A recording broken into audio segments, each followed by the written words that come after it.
How much in total have you sold? I think like around 50 million since I started. Social media, you can reach like thousands of people with one post. There's no way you can emulate that with cold calling. You can't call up people realistically in like an hour. Crazy. Meet Kseniya Korneva, the homebody who has practically built her entire business off of social media and almost mostly from Instagram. But it wasn't always this way. I called like 20 brokerages and nobody said yes. It didn't make sense why I would get rid of a stable engineering job to make very little money my first year. So that was kind of hard for us to figure out. She moved to Tampa with no network, no experience, and she wasn't really getting any traction. But then she realized she didn't want to make cold calls the rest of her life. I called maybe like 500 or something one day. It was just awful because like half the people hang up on you, the other half don't answer. I felt like it was a waste of time. But to me, social media, you can reach like thousands of people with one post. She started on Instagram and she's been able to build this massive business where last year she sold 12.891 million, where majority of that has come off of Instagram. And this is her story, building a over $1 million top line revenue business the last 7 years, almost entirely off of Instagram and social media.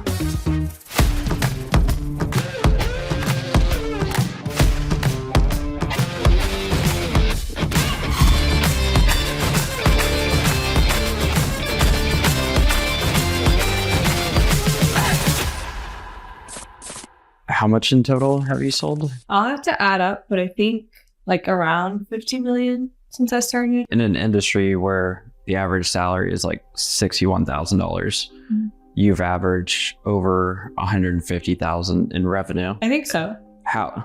Well, the beginning was hard. It's grown like every year since I started, but the beginning was hard because I was new to Tampa. I didn't know anyone here. I didn't know anything about the industry. And I kind of struggled my first year. And then every year after that, it's just gone up. Just different lead generation tactics. In the beginning, I was doing a lot of open houses. And then now I'm just primarily focusing on social media. So most people will look at your success now and they see the finish line, but how did you struggle like the first year? So I didn't know the areas really my first year. So I had to learn the areas in Tampa, and then I had to learn like how to do the contract, like all the ins and outs of actually selling the houses and buying the houses. And on top of that, it takes about like 90 days to close on a lead. So my first deal was about 6 months in, and then I had another gap of like, I think 3 or 4 months before my second and third deals. Why did you get into real estate? Because you graduated from Clemson with civil engineering. So I had a roommate in Seattle and I lived there, and her boyfriend had just sold his house and he profited, I think she said like $200,000 or something like that.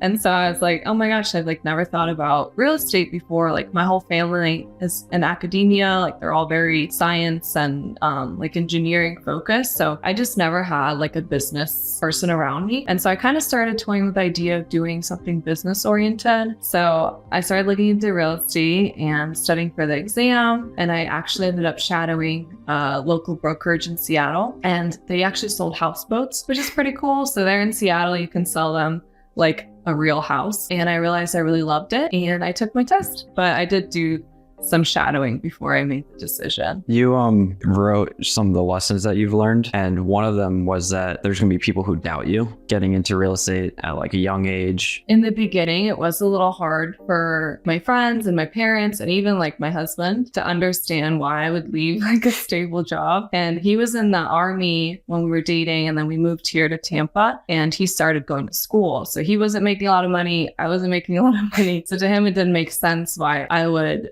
get rid of a stable engineering job to make very little money my first year. So that was kind of a little bit hard for us to figure out whether I should continue doing this. But I'm very blindly optimistic. I knew and I saw people around me that made a really successful career, and I knew that it just takes time and that it snowballs afterwards. I ended up making more in income my second year than I would have as an engineer. So you moved to Tampa, you started up in real estate, and then you had no network, no experience. How did you get your first couple clients? So I used to do expired phone calls and I hated it.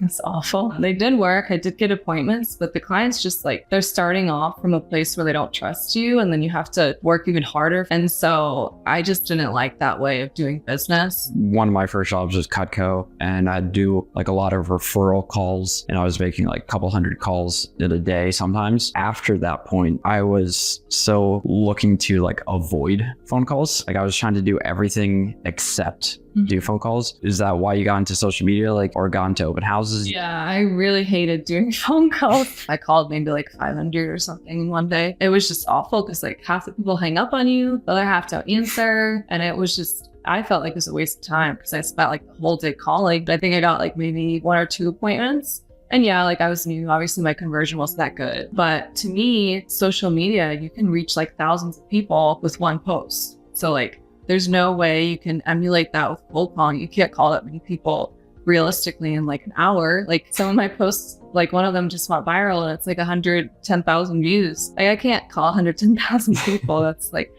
crazy. Something I learned early on in like sales is like, you don't necessarily have to reinvent the wheel. It's actually sometimes better to learn from someone who's like a couple steps ahead or where you want to be. Did you utilize that like when you were coming up? I've done like real estate reels for a while, and I just do like the clips. I was trying to be like creative with it. I kept seeing like people who would blow up on TikTok or on Instagram, and they were blowing up with voiceover reels. And it was just a simple walkthrough of a house. To me, that didn't seem like very creative. So I kept like butting heads about whether I should do something like that. And then I was like, let me just try it. Like it's clearly working for those people. So I wish I had just not reinvented the wheel and just did what I saw was successful for others in the beginning. But I think some of us get so stuck in wanting to like innovate and be super creative, do something new. But there are like just inputting your personality and how you film and everything like that, how you do the voiceovers.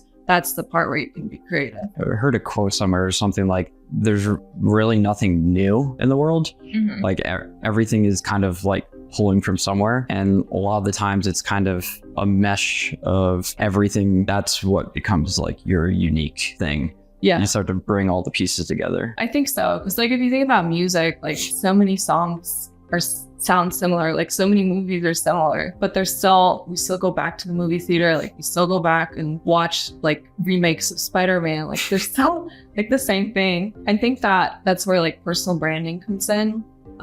You can still make something your own without reinventing the wheel. You sold close to roughly about 13 million, 12.8 last year. Mm-hmm. You're busy, you're a wife. How do you plan to have time to create content? Yeah, so it definitely does take a lot of my time, especially like once you post, it's not over. Like you have to answer people's messages. Like you have to send them the inventory lists that they're asking for, things like that. So I usually try to batch the videos if it's a new construction community. So I do YouTube and Instagram videos at new constructions, and that I kind of just plan like one day of the week I'm gonna go. And then like the regular houses that are resale houses, I either try to like catch one during showing. So I do try to be like strategic and efficient that way. Do you do any like prep or planning to like what you're going to say, how you're going to lay out the shot? So when I'm there, I want to show the best parts first because people have short attention spans. And then I'll try to go to the primary bedroom if I can,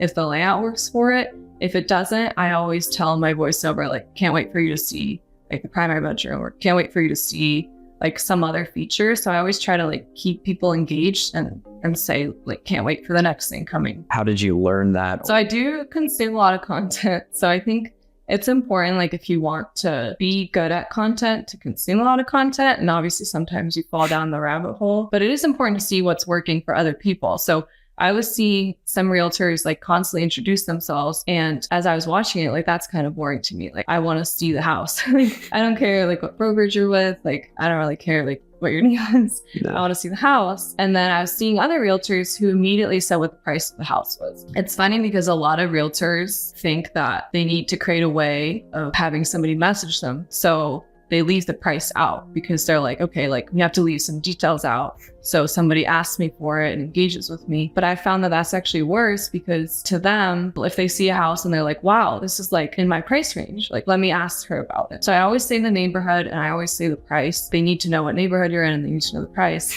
Otherwise, it doesn't matter to them. Yeah, because it's very traditional in real estate, at least, to like gatekeep some form of information and try to use that as a way to bring people in. And you've kind of seemed to do the opposite approach, where it's you give away the information. That way people feel more inclined to trust you and reach out to you. And I think it's the two pieces that people care the most about is they want to know the price. Like, they don't care that this builder is building like a beautiful home. It's not going to grab their attention as much as seeing like, okay, this house is under 400,000. Like, let me watch. Or ones that do really well are like homes that are really priced high for a neighborhood that is still developing, because people think it's like overpriced. Do you have any pushback from like the salespeople or builders? Have had some that said like, no, we don't allow filming. Like, personally, I don't understand why they would like not want the marketing or not want the extra exposure, because it's just more people fighting about the community. I think it's silly because like it can reach so many more people. So I never understood that either. If I don't have somebody posting that kind of video, then I miss out on an audience. I get not wanting somebody to film like a house where someone's still living in it. Yeah. I try not to do that because people can be mean on the internet. And also it's just like a privacy thing. I try to only do vacant ones. And I always ask the agent before I share it to social media, ask them if I can. When you're doing new construction, you're doing home tours, some people might be like, well, doesn't that end up getting like buyer clients? So I love working with buyers. I also love working with sellers. But if you don't like working with buyers, it still promotes how you do marketing. So you can still show sellers like, look how many views I can get your house. Even if it's a house that you don't want to sell, but you know it's going to do well on social media, like I'll still post it because I'm trying to bring more attention to my other content. Has that helped you on listings at all? Any of these videos? It has, yeah. So I've been getting some attention like from builders and stuff. They're like, we love your videos. We love how you market. Like, come by and like market our homes, or come by and like, let's talk. And if you can bring us a buyer, like we might give you the next listing or something like that. And I've had a lot of sellers reach out as well who are kind of like planning to sell hopefully this year. So I have gotten some seller leads, definitely. It is more buyers, but I have gotten some seller leads. So when I was working with like Argent Homes, there would be a lot of realtors that would like come to us and say, hey, can we list your house? And like there's this, it almost comes across as like, hey, can I have this thing? And I was curious because you have a lot of builder relationships. What's your thought process when you think through like how to like build that relationship? So I think a lot of builders I know and work with, they have their own license. So until it's worth it for them to list with somebody else, they're just gonna like list it themselves or list it with their own in-house salesperson. But there's a lot more to listing than just putting it on the MLS. So once you show the builder that you can provide more value than just targeting all the realtors in Tampa or wherever you live, then that's when you can really stand out. So I definitely think providing value is important. And the more of these like listing tours that you do, and the more you put yourself out there on social media, the more you grow the platform, the more attention you're going to start getting from builders. It's almost like when you come from a place of like them asking you, it's because you built a platform. You've built something valuable that they want to tap into, versus the opposite, where like other agents are trying to tap into like, hey, I want their listing. I've seen like my reels are like national or international. Like some people might be thinking, well, I'm a real estate agent in Tampa. Will I get any local reach from it? Yeah, so I do. So you can go on your insights and see like which top cities are looking at your content. So my top cities are like Tampa, Wesley Chapel, and St. Pete. So it does reach a lot of local people. Because when you look at your numbers and you look at like something like 160,000, 190,000, play that out over a year, you're reaching 1 million plus people, and there's just barely 1 million plus in Tampa Bay. So you're reaching many of the buyers or just homeowners in the area. Another thing too is like Zillow typically gets like, I don't know the actual statistics, but on my listings, it gets around like 3,000 to 7,000 views per listing because it tells you at the bottom. And that's like so little compared to what Instagram can get you. Like a lot of my videos get over 10,000 views. If I can get a video to perform well, I'm reaching at least double the amount of people that Zillow does. When you look at like what you're doing versus what like everyone else is kind of doing within the industry, why do you think it's so important for you to keep doing what you're doing? The more I grow my page, the more reach I'm going to have, and the more beneficial it is for my listings, the more beneficial it is for buyers, because they're going to see what inventory is out there. I've had a lot of messages where they said that it's more entertaining to scroll through my page than to scroll through Zillow. I do think everything's kind of moving towards video, and people are tired of like clicking through the pictures. They can't really get a good feel for the layout of the house, despite having like Matterport or there's 3D walkthroughs. Those are like very cumbersome to use, like press the little button and move to the next room. Whereas a video, it's like constantly keeping you engaged. There's a voiceover talking about the details. You don't have to read a long caption.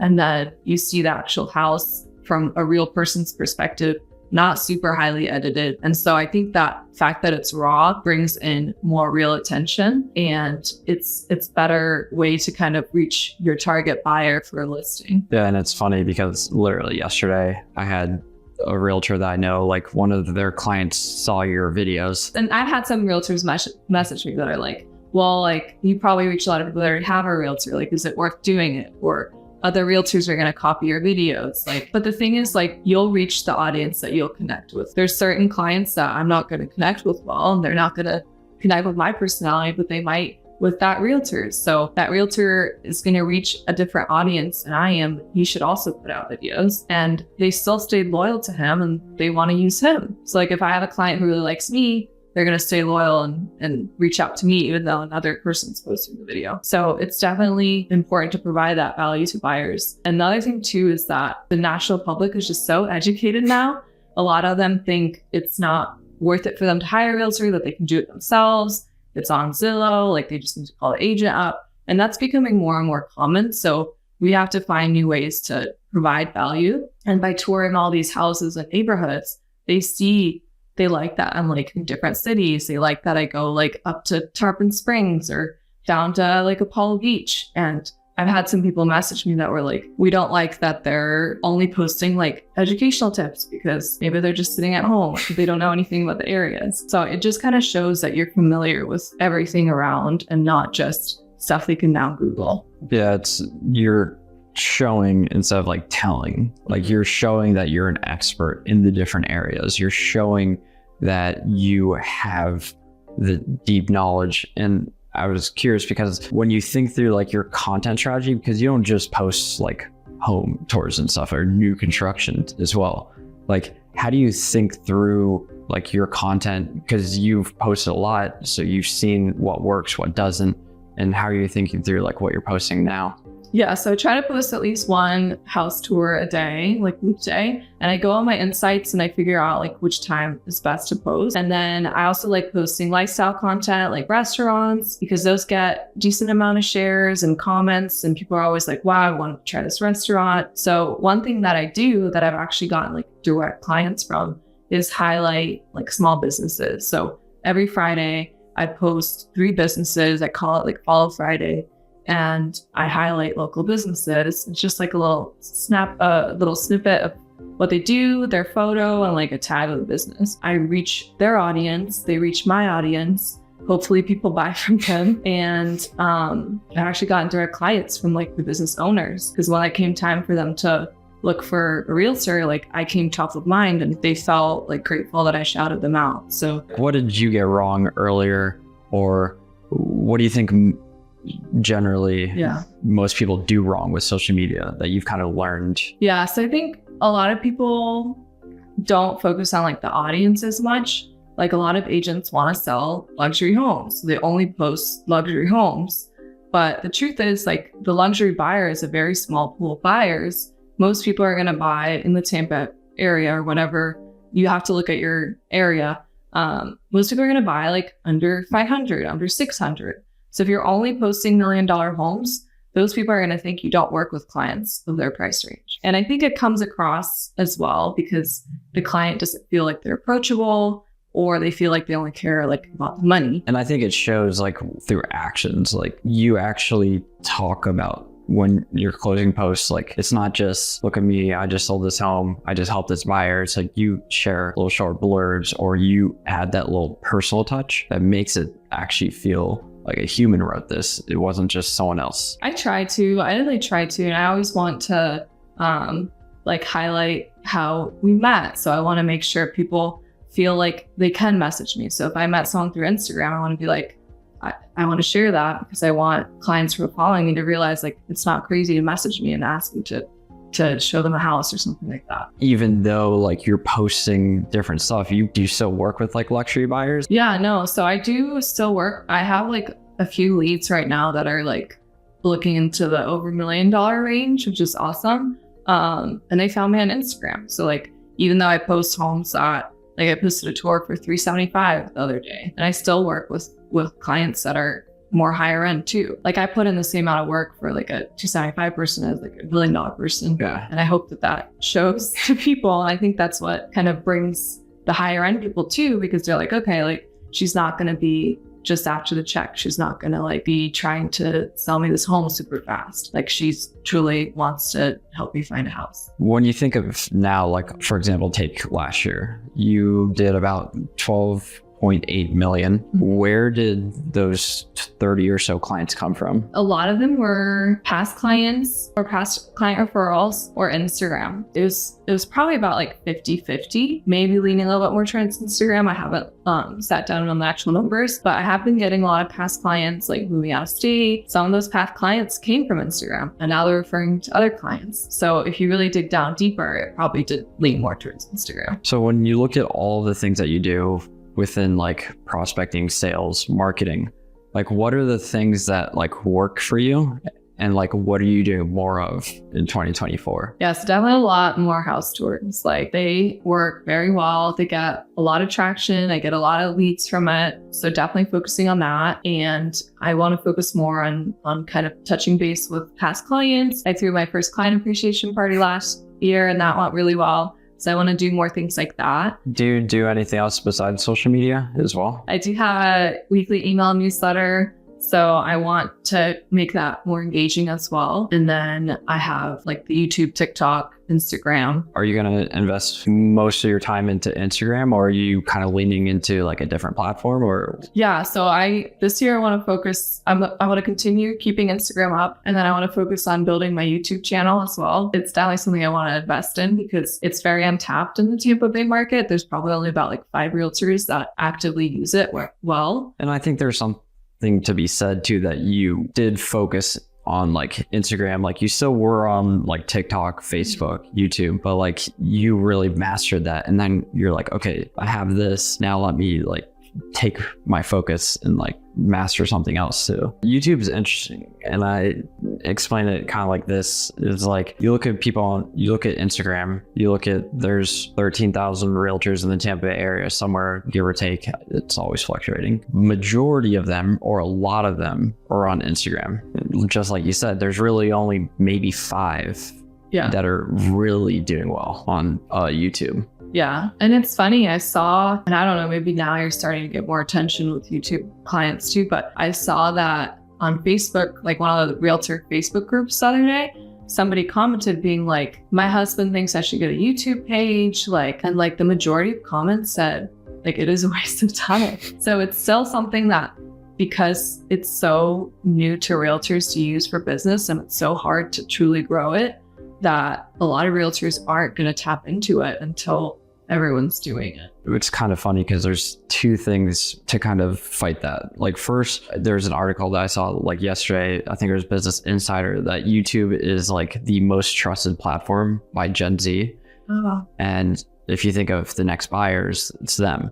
But well, a lot of people will say it was like, what about the older? What about the luxury? Mm-hmm. And there's a few things I at least talk about with that. And it's YouTube is not just the fastest growing segment for the younger generation. Because of YouTube TV, they moved to NFL. YouTube is actually replacing TV, and it's actually the demographic above 50 that's one of the fastest growing segments the last year or two on YouTube. Oh, interesting. Yeah. I have a friend here who she said her client, she's an older lady moving from the north, and she was watching videos about Dunedin on YouTube. And like, you just don't expect people who are retiring to be like on YouTube scrolling through and looking at videos, but they are. And I think they like YouTube style better than like a quick TikTok or like a quick Instagram. But I do get older leads as well from my Instagram too. I think the reason like YouTube does so well is because you have that mix of content. You can, if you want to go watch news, if you want to listen to music, if you want to listen to a podcast. I think it's definitely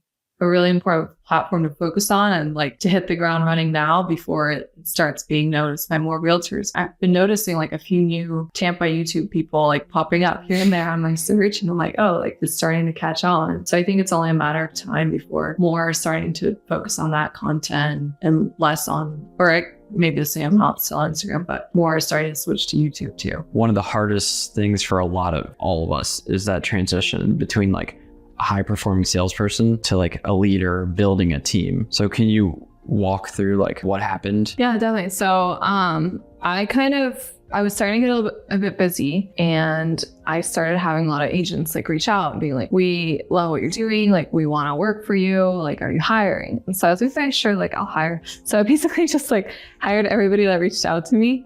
And I love traveling. So like I do a lot of traveling. So I knew I wanted to have somebody like on the ground that I could refer clients to or have them help out when I'm out of town. And so I had a few agents. A couple of them aren't really even in the business anymore. One of them moved away.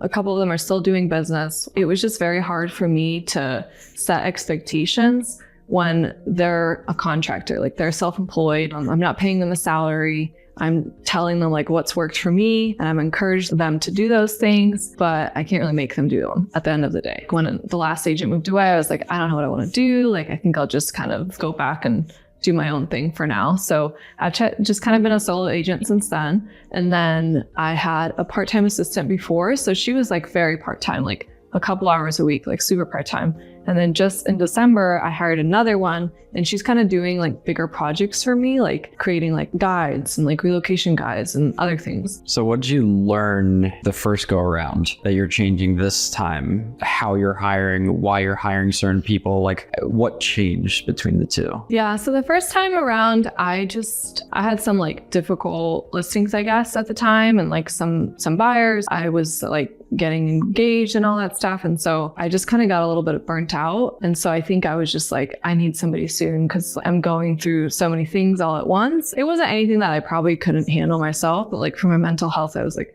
let me hire somebody who can help. And I really enjoyed like teaching them. I really enjoyed mentoring them.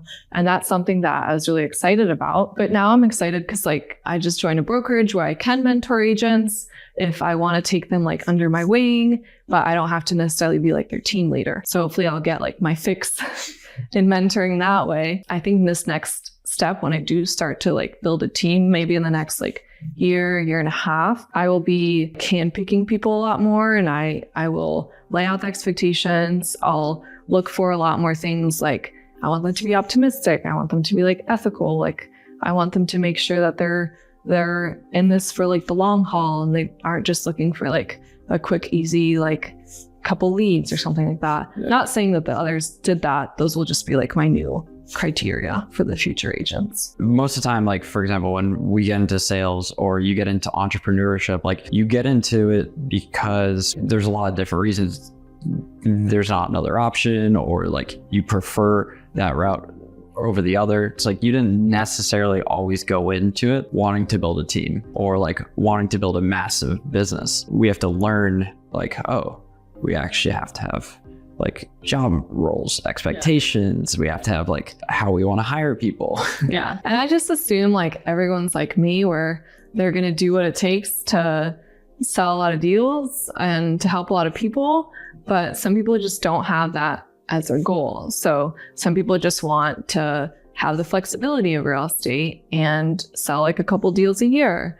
And some people want to sell like a ton. So it's definitely like something that I need to figure out like up front when meeting with an agent. Like, what are your true goals? Like, how much do you really want to do? Like, what are you doing now to get business? Because if they're not trying something now to get business, they're not going to like start trying when I hire them. The other thing too is I think I want to hire more agents that are interested in social media, because that's kind of like my bread and butter. If somebody likes doing cold calls, I probably can't really offer them that much. And if someone does a lot of open houses, I can help them with that too, because I started doing that and I did a lot of those. So I know like a good strategy behind open houses as well. But if somebody's doing something completely different, I probably won't be a good fit for them. Yeah. Having people that are aligned with the way that you want to build a team or build a business. Yeah, definitely. There's definitely probably some instances where I should have like put my foot down and said like, that's not how we like act, or that's not how we do things. And I didn't do that. So that's kind of on me, something that I have to learn to be more of a boss, I guess, and have more boundaries and certain things and certain like values that we have. When you look at like everything that you've learned just in business through social media, and you look at back when you first started back in 2017, 2018, what are a few things that like you wish you knew back then that if you knew, it would have completely changed everything for you? Yeah, so I think if you're new to an area, I would definitely join a team. So I would advise joining a team no matter what in the beginning, but especially if you're new to an area, because I had such a huge learning curve. Like not only did I have to learn real estate, not only did I have to learn like sales, but I also had to learn the area. So it was just like a lot more than somebody who's like lived there their whole life and has a sphere and has people referring them and praising their name around. So it was definitely a little bit harder. Another reason I would join a team in the beginning is because they can give you like that little nudge you need. They can give you the exact steps to take in order to engage with a client. It can give you like the ins and outs of real estate, of how to get a listing, of things that they don't teach you in school. And I would definitely join a brokerage that has a lot of training. So either one of like the cloud brokerages. Another thing too is I would focus on doing like a lot of free marketing. So there's so many free lead generation, but there's also so many paid. So I wasted a lot of money on paid lead generation in the beginning. It was cheap enough that like I could afford it. It was cheaper than Zillow leads, like a dialer or like a website. I was like, I need a website. So I paid like a couple $100 for a website, which was silly. Like no one was looking at my website. Just like little things like that I just wasted money on. When you can do everything for free, you can do social media for free. So there's definitely a lot more ways to hit the ground running. Don't be afraid to like do the lead generation that you like. Like at the end of the day, you're supposed to enjoy this job, and lead generation is such a big part of it. So if you hate the way you get leads, like you're going to be miserable and you won't like last very long. That's all good. Yeah. It's true. Yeah. You have to like how you're prospecting, because that's what you're going to spend a lot of your time on. Yeah. And like video content is prospecting. Like a lot of people think like you're wasting your time. There's still agents here that are our age that have like, I've heard them say like social media is like a waste of time. Like it can help you here and there. They still think it's a waste of time, where it's like where a ton of people have built their business on. So I think it's just kind of ignore some of the agents. If you see like results working from other realtors in other markets, like it will probably work here too. So if people want more of you, where should they go to follow you?